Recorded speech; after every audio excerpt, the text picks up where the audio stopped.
Leyendo ese memorándum que había hecho para contribuir al debate el presidente Álvaro Uribe Vélez, que lo tenemos con nosotros aquí esta noche en El Espejo, yo le hacía una pregunta antes de irnos a la pausa, que es la que nos hacemos todos. Había exigencias concretas, muchas exigencias, un pliego grandísimo de exigencias. Básicamente dos que fueron el detonante: la reforma tributaria de la que hemos hablado, la renuncia del ministro de Hacienda. Pero ¿ahora qué? ¿Qué es lo que está impulsando a que la gente siga con esa postura de que aquí estamos parados y no nos mueve nadie? Marian, yo comprendo las angustias de los jóvenes. Por eso se ha pedido y estamos ayudando a que se encuentren soluciones para este problema del drama juvenil. Comprendo el padecimiento de los colombianos por la pobreza agudizada por la pandemia. Comprendo todo eso. Y a eso hay que buscarle soluciones. En ese papelito de 8 puntos que yo produje hoy, muy sintético, para contribuir a la discusión, usted verá que se proponen muchas soluciones, están pensadas, esquematizadas. Lo incomprensible es la violencia. Mire, si la reforma tributaria proponía 100, este comité de paro exige 250. Entonces se opusieron a la reforma tributaria y ahora exigen recaudar unos costos que superan la reforma tributaria en 2,5 veces. Imposible, imposible. La verdad es que a mí me parece que hay unos problemas sociales evidentes que tenemos que atender, pero de otro lado hay un propósito desestabilizador de nuestra democracia. Yo no quiero que le creen esta incertidumbre a la democracia colombiana. Por ejemplo, la democracia chilena hoy está en el aire. La moneda está en el aire. Nadie sabe qué va a pasar el domingo. Es una incertidumbre para la democracia chilena, porque hay 150 constituyentes que impusieron eso a la brava y 3.000 candidatos. Estas imposiciones crean un gran riesgo a la democracia. Entonces yo diría, para Colombia, soluciones sociales, por supuesto, soluciones sociales para Colombia. Pero a esta violencia hay que enfrentarla con todo el rigor y que se entienda con la observancia de los derechos humanos.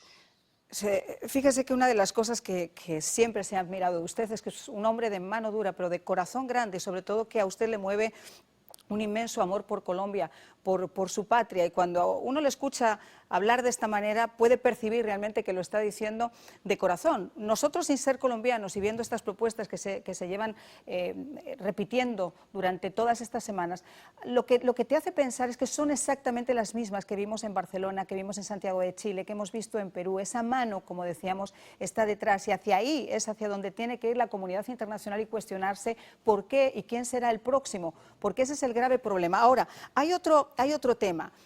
Fíjese que si la intención fue que a través de la protesta y del caos se pueda desestabilizar o derrocar un gobierno, quizá les pueda salir el tiro por la culata y que la gente empiece a pedir más autoridad y más justicia. ¿No le parece, señor Uribe? Es necesario, la ciudadanía lo tiene que hacer.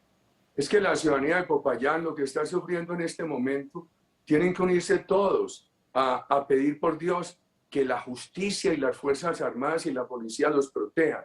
Y yo quiero enviarle un mensaje a los jóvenes, porque en el mundo entero y en la sociedad colombiana le han creado, los jóvenes tienen unas expectativas, unas frustraciones, pero también les han creado unas distorsiones. Mire, jóvenes, Venezuela y Cuba. Venezuela desde 1959 hasta la fecha Cuba ha frustrado casi a 4 generaciones. Venezuela ya frustró una y va por la segunda. Este problema colombiano, miremoslo de la siguiente manera.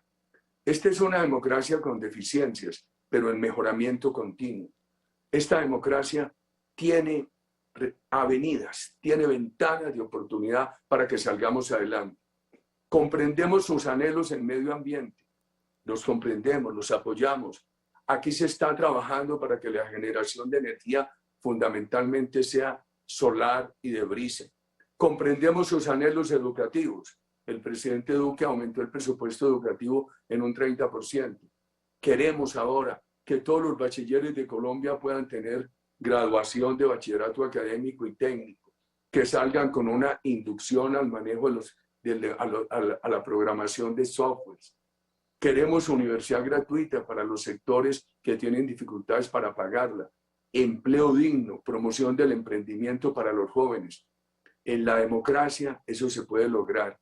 Cuando con la violencia desestabilizan la democracia y la conducen a otra Cuba o a otra Venezuela, todo eso se frustra, estimados jóvenes.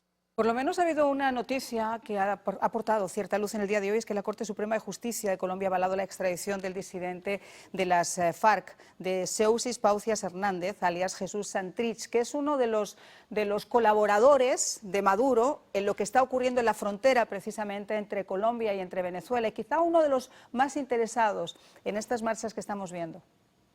Ese señor fue de los promotores del Acuerdo de La Habana y el primero en incumplirlo. Ellos engañaron al gobierno Santos para perjudicar a Colombia. Perjudicó a Colombia en la medida que les aceptó todo eso. Y entonces el señor le abrieron un proceso por narcotráfico. Pero aquí quienes lo patrocinan políticamente dijeron que no, que eso era una treta, que era un engaño. Y lo dejaron fugar, está en Venezuela, armado, con todos esos grupos terroristas que apoyan a Maduro, que atacan a Colombia, que atacan a los mismos Estados Unidos. Mucho cuidado con eso. Sí, sí. Y ahora ya tarde la Corte Suprema ha dicho que se autoriza la extradición. Imposible capturarlo a ese fugitivo que está en Venezuela. Ojalá el gobierno de Colombia pudiera capturarlo. Hemos visto también ese memorándum con algunos de los puntos que usted sugiere al gobierno del presidente Duque, pero a su juicio, ¿en dónde está entonces la piedra filosofal, la solución para lograr salir de ese conflicto? Los jóvenes hemos visto que son un punto principal. Usted ya se ha dirigido a los jóvenes, el partido además de centro tiene una gran comunidad de jóvenes. ¿Cuál es entonces la salida? Nosotros apoyamos las salidas sociales. Por ejemplo, ahora se están intentando unos diálogos en las ciudades con jóvenes, con universidades, etcétera. Todo eso lo apoyamos. Soluciones para los jóvenes apoyamos. Soluciones para que ningún colombiano viva en la pobreza extrema. Todo eso lo apoyamos. Pero, de otro lado, exigimos, demandamos, requerimos autoridad. Mire, Marian, yo llegué a este programa suyo muy compungido, con la mente muy crispada y el corazón muy adolorido, porque acabo de hablar con la ciudad de Popayán y me acaban de contar todo lo que están sufriendo. Por favor, autoridad, país tiene que resolver esto, país no puede vivir de bloqueo en bloqueo. Ahora, mire el problema de negociar con violentos. Ellos negocian hoy y se repliegan, claro, pero mantienen. Hay listo impectore el movimiento violento y por cualquier otra circunstancia vuelven a lanzar el movimiento violento. Por ejemplo, la FARC nunca quiso la paz. Ellos quisieron simplemente encontrar vías para combinar la política con la fuerza, con la violencia y llegar al poder. Por el daño que le hicieron a este país, Mariana, es que hay que contarle claro que sí. a la comunidad internacional quién financia hoy la violencia. Ese es el punto, presidente. ¿Quién está detrás de todo eso? Ese es el punto. ¿Quién financia?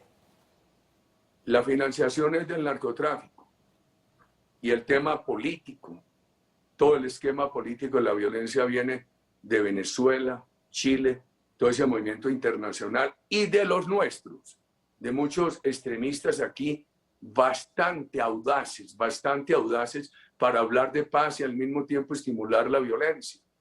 Mire, cuando yo estaba joven, la extrema izquierda se peleaba, unos querían la vía electoral y otros la vía armada.